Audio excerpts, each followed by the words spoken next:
తడిగుడ్డ అది పెట్టుకోవడం. ఏలూరు రాష్ట్రంలో పోలియో నిర్మూలనలో ప్రజాప్రతినిధులు వైద్యాధికారుల సక్రియమైన సహకారం వల్లే విజయాలు సాధ్యమయ్యాయని ఏలూరు జిల్లా వైద్యాధికారి డాక్టర్ శోభ అన్నారు.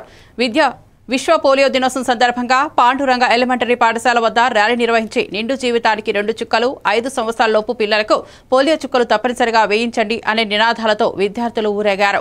ప్రతి చిన్నారికి చుక్కలు వేయించడం తప్పనిసరి. వైద్య శాఖ ప్రతి గురువారం, శుక్రవారం అందుబాటులో ఉంటుందని డాక్టర్ శోభ చెప్పారు.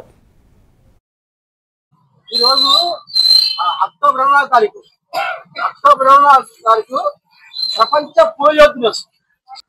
నిండు జీవితానికి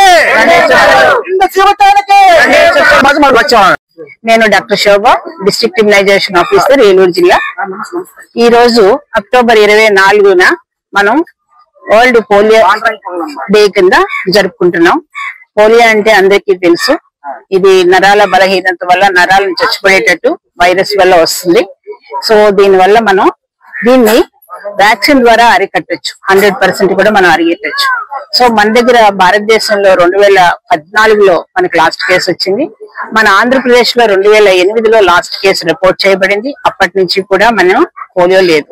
కానీ మనకి పక్కనున్న కంట్రీస్ లో, పాకిస్తాన్, ఆఫ్ఘనిస్తాన్ అలాంటి కంట్రీస్ లో ఇంకా పోలియో ఉంది. కాబట్టి మనం ఇంకా కూడా పోలియో చుక్కలు వేసుకుని మనం ఇంకా పిల్లల్ని మనం కాపాడుకోవడం జరుగుతుంది. ఈ పోలియో చుక్కలు అనేది మనం అప్పుడే పుట్టిన బిడ్డ, 0 డోస్ అంటాం, అప్పుడే పుట్టిన బిడ్డ నుంచి 5 సంవత్సరాల వరకు కూడా మనం పోలియో చుక్కలు వేస్తూనే ఉంటాం.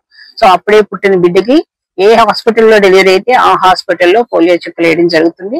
దాంతో పాటు కామెర్లు అరికట్టేది హెపటైటిస్ బి జరుగుతుంది. అలాగే క్షయవ్యాధి నిర్మూలించే BCG వ్యాక్సిన్ కూడా జరుగుతుంది. ఇదంతా కూడా మనం 95లో పల్స్ పోలియో ప్రోగ్రామ్ చేసుకున్నాం, నేషనల్ పల్స్ పోలియో ప్రోగ్రామ్ అని.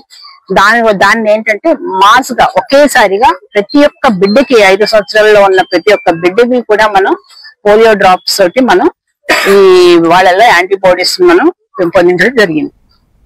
ఏంటంటే